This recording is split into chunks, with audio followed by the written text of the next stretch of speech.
दिल्ली के मुख्यमंत्री अरविंद केजरीवाल क्या कुछ कह रहे हैं, सुनते हैं। दिल्ली वालों से नफरत करती है। दिल्ली वाले दुखी होते हैं, बीजेपी में खुशी की लहर दौड़ जाती है। दिल्ली वाले दुखी हैं, दिल्ली वाले बीमार होते हैं, बीजेपी वाले आनंदित होते हैं।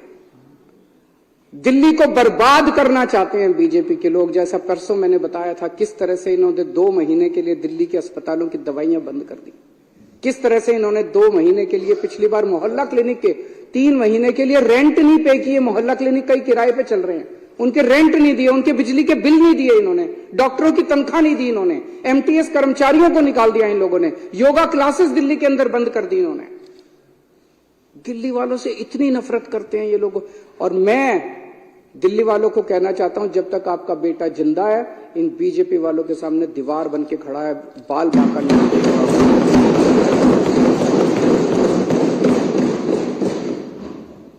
और अब ये इस स्कीम का विरोध कर रहे हैं। मुझे बेहद खुशी है, अभी इन्होंने बिदुड़ी साहब ने कहा कि हम स्कीम का विरोध नहीं कर रहे। अगर आप स्कीम का विरोध नहीं करते बिदुड़ी जी, राजनीति एक तरफ है, आपसे मेरा निवेदन है, आप ही के एलजी हैं, आप ही की पार्टी के हैं, आप एक बार सारे जाके, आप सारा क्रेडिट आपका, मैं लाल किले के ऊपर खड़ा होकर चिल्लाऊंगा जोर जोर से कि बीजेपी वालों ने कराया, वोट बीजेपी वालों को दे देना। मैं बोलूंगा कि बीजेपी वालों ने कराया, वोट के लिए कर रहे हो, और तो कोई कारण नहीं है। वोट आप ले लो सारे, हमें नहीं चाहिए वोट, हमें तो सेवा करने का मौका मिला है। यही भगवान ने कोई पुराने जन्म में पुण्य किए होंगे हम लोगों ने, जो हमें ये मौका दे दिया भगवान ने। ये सारी चीजें लेके मैं एलजी साहब के पास गया। मैंने एलजी साहब को बताया, मैंने कहा एलजी साहब, ये धमकी दी जा रही है अफसरों को, उनको कहा जा रहा है कि अगर तुमने खबरदार अगर ये स्कीम पास कर दी तो तुमको बख्शेंगे नहीं। तो एलजी साहब ने कहा कि उनको इसके बारे में जानकारी नहीं है और उनका इससे कोई लेना देना नहीं है, उनको इसके बारे में पता नहीं है। तो आज मैं इस सदन के माध्यम से एलजी साहब से हाथ जोड़ के विनती करना चाहता हूं कि एलजी साहब, एक बार अगर आप फोन भी कर देंगे उठा के इन अफसरों को कि भाई ये स्कीम पास करनी है, शाम तक स्कीम पास हो जाएगी, इतना ही है बस, 3 घंटे में स्कीम पास हो जाएगी, 3 घंटे का है। मेरी एलजी साहब से निवेदन है, हाथ जोड़ के सारे सदन की तरफ से, इस पूरे सदन की तरफ से मेरा निवेदन है, एलजी साहब इस स्कीम को आप अफसरों को फोन कर दो और वो कर दें। और अगर आपके फोन के बावजूद नहीं करें तो एलजी साहब के पास पावर है इनको सस्पेंड करने की, हमारे पास तो नहीं है। तो इन अफसरों को तुरंत सस्पेंड किया जाए और उनको नौकरी से बाहर किया जाए, अगर उसके बावजूद भी ये लोग ना करें। यहां जितने आप लोग बैठे हैं, मेरी आप सब लोगों से निवेदन है, जितने एमएलए बैठे हैं, इन 10.5 लाख परिवारों के घर घर जाना, एक एक के घर जाना आप लोग, और घर घर जाके जनता से कहना कि आपका बिल गलत आया है जी। वो कहेगा हाँ जी आया।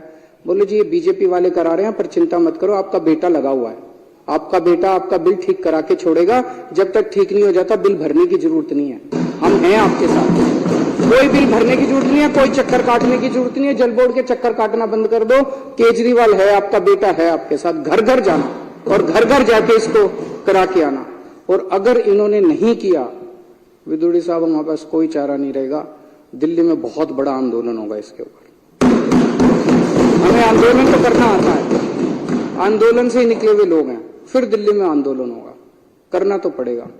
सीधी उंगली से कर दो, नहीं तो उंगली टेढ़ी करनी पड़ेगी, जनता करेगी, हम नहीं करेंगे। अभी बिदुड़ी साहब ने कहा कि जनता को यह पसंद नहीं है कि हम कहते हैं काम नहीं करने दे रहे, काम नहीं कर रहे। हम जनता जानती है ये गंदे लोग काम नहीं करने दे रहे, लेकिन केजरीवाल उनका बेटा फिर भी सारे काम करा लेता है। आपने मोहल्ला क्लिनिक रुकने दिए, हमने, आपने सीसीटीवी कैमरे रोके, एलजी के घर, उनके वेटिंग रूम के अंदर 10 दिन तक दिल्ली का मुख्यमंत्री वहां पे धरना, उसके कमरे के अंदर धरना देके आया था। सीसीटीवी कैमरे तब पास हुए थे। आपने पिछले साल दवाइयां रोकी, हमने फिर चालू कराई। आपने फरिश्ते स्कीम रोकी, हम दिल्ली सुप्रीम कोर्ट गए और सुप्रीम कोर्ट से फरिश्ते स्कीम पास करा के लाए। आपने जल बोर्ड का पैसा रोका, 6 महीने आपने जल बोर्ड का पैसा रोका, हाई कोर्ट से ऑर्डर करा के ले आए, जल बोर्ड का पैसा